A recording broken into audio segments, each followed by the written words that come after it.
શું ખૂબ ડાયટિંગ કર્યા પછી પણ તમારું વજન ઉતરતું નથી અથવા એટલું ને એટલું રહે છે?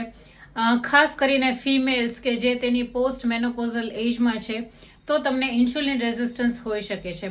હાય, હું છું doctor Monali Tanna, a physiotherapist and a clinical nutritionist. Insulin resistance શું છે? ઇન્સ્યુલિન છે એ એક પ્રકારનો હોર્મોન છે.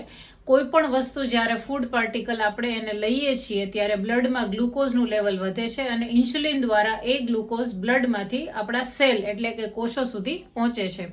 હવે ઇન્સ્યુલિન રેઝિસ્ટન્સ જેમને હોય છે અથવા તો પ્રી ડાયાબિટીસ જેમને આપણે ઓળખીએ છીએ, તો એવા કેસમાં એવું થાય છે કે ઇન્સ્યુલિનનું જે પ્રમાણ છે એ બરાબર હોય છે, પણ જે ઇન્સ્યુલિન નું કામ કરવાની જે એક્ટિવિટી છે અથવા તો એની જે સેન્સિટિવિટી છે એ ઓછી થતી જાય છે.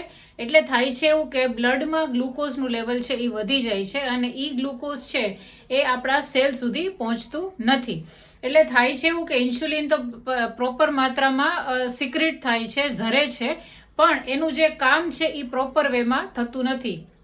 સો એઝ અ કોન્સિક્વન્સીસ એવું થાય છે કે બ્લડ ગ્લુકોઝ લેવલ વધી જાય છે, સેલ્સમાં નથી પહોંચતું, એટલે કે લેથાર્જી, ફટીગ અથવા તો નબળાઈ જેવા ચિહ્નો જોવા મળે છે. પ્લસમાં ડાયટ રિસ્ટ્રિક્શન, કેલોરી રિસ્ટ્રિક્શન કર્યા પછી પણ વજન ઉતરતું નથી.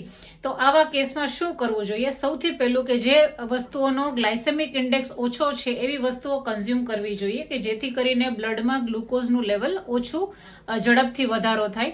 બીજી વસ્તુ ફાઈબર એટલે કે રેસાયુક્ત પદાર્થો જેમ કે ફ્રૂટ્સ છે, સ્કીન એની સાથે લેવા જોઈએ, છાલ સાથે ફ્રૂટ્સ લેવા જોઈએ. આ ઉપરાંત લીલોતરી શાકભાજી લેવા જોઈએ, આખા ધાન્ય લેવા જોઈએ. તદ ઉપરાંત સૌથી મહત્વની બાબત એ છે કે જો તમને ઇન્સ્યુલિન રેઝિસ્ટન્સ અથવા તો પ્રી ડાયાબિટીસના લક્ષણો જોવા મળતા હોય તો આપે રોજનું 30 થી 40 મિનિટ ઝડપભેર ચાલવું જોઈએ અથવા તો અઠવાડિયામાં 150 મિનિટ તમારે મિનિમમ વોકિંગ કરવું જોઈએ. જેનાથી શું થશે કે તમારા મસલ્સ એટલે કે સ્નાયુઓ દ્વારા ગ્લુકોઝ છે ને એ લેવામાં આવશે ફોર એનર્જી. એટલે જે બ્લડમાં તમારું ગ્લુકોઝ લેવલ છે એ આપોઆપ નીચું આવશે. Thank you.